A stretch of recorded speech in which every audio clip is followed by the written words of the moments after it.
बात करेंगे भारत के उन वीरों की जिनके लिहाज से कल का दिन बहुत अहम होने वाला है। 26 जुलाई को पूरा देश 1999 से लेकर आज तक करगिल विजय दिवस के तौर पर मनाता है और इसी दिन भारत के फौजियों ने, सेना ने पाकिस्तानी फौजियों को हराकर, करगिल से भगाकर, करगिल में उनको मौत के घाट उतारकर 1999 में करगिल का जंग जो है, करगिल का वॉर जो है वो भारत ने जीता।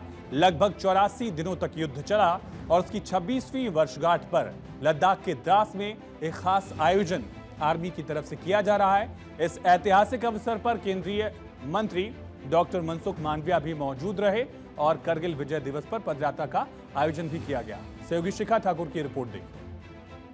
करगिल विजय दिवस का समारोह यहाँ चल रहा है और केंद्रीय खेल मंत्री मनसुख मांडविया मौजूद है। उनके साथ साथ रक्षा राज्य मंत्री संजय सेठ की मौजूदगी है। कार्यक्रम की शुरुआत हुई जिसमें ड्रोन शो से लेकर के जो रंगारंग कार्यक्रम है वो प्रस्तुत किए गए। एक तरीके से भारत की जो संस्कृति है वो दिखाई गई।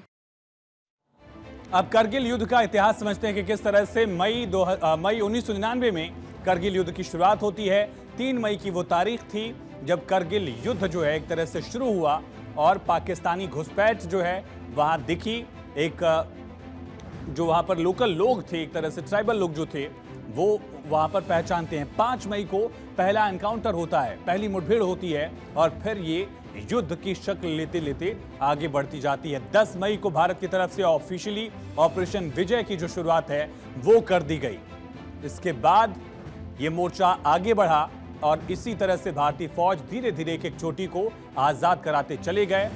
26 जुलाई को ऑपरेशन पूरा हुआ और 26 जुलाई को ही इसी तरह से ऑपरेशन विजय दिवस की शुरुआत होती है। विजय दिवस के तौर पर 26 जुलाई को भारत हर साल मनाता रहा है। 3 मई से लेकर 26 जुलाई तक लगभग 84 दिन तक ये युद्ध चला और भारत के सामने बहुत चुनौतियां थी, लेकिन भारतीय जाबाजों ने हर चुनौती को पार करके करगिल की पहाड़ियों को पाकिस्तान के नापाक मंसूबों से आजाद कराया। अब करगिल की कहानी क्या है, करगिल युद्ध की कहानी क्या है, ये अब देखते हैं। एक चरवाहे ने हथियारबंद घुसपैठियों को देखा 3 मई 1999 को। फिर चरवाहे ने भारतीय सेना को जानकारी दी। पाक सैनिक एलओसी के द्रास, करगिल और बाटालिक सेक्टर जो है वहां तक घुस गए थे। इसके साथ ही जो पूरी सप्लाई लाइन है उसको वहां रोकने की कोशिश की थी। 10 मई को भारतीय सेना ने ऑपरेशन विजय शुरू किया। इसी तरह से फिर जवान आगे बढ़ते गए। 31 मई को तत्कालीन पीएम अटल बिहारी वाजपेयी ने कहा कश्मीर में जंग जैसे हालात हैं। 13 जून को भारतीय सेना ने तोलुलिंग पर कब्जा किया जो बहुत अहम था इस पूरी लड़ाई में। इसके बाद फिर 5 जुलाई की तारीख आई जब नवाज शरीफ ने करगिल से पाक सेना की वापसी की घोषणा की।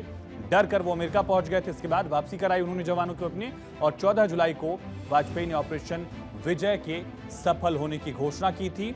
इसके साथ ही 26 जुलाई को भारत की जीत के साथ करगिल युद्ध जो है वो ऐतिहासिक तौर पर खत्म हुआ। एक इतिहास भारतीय सेना ने रचा।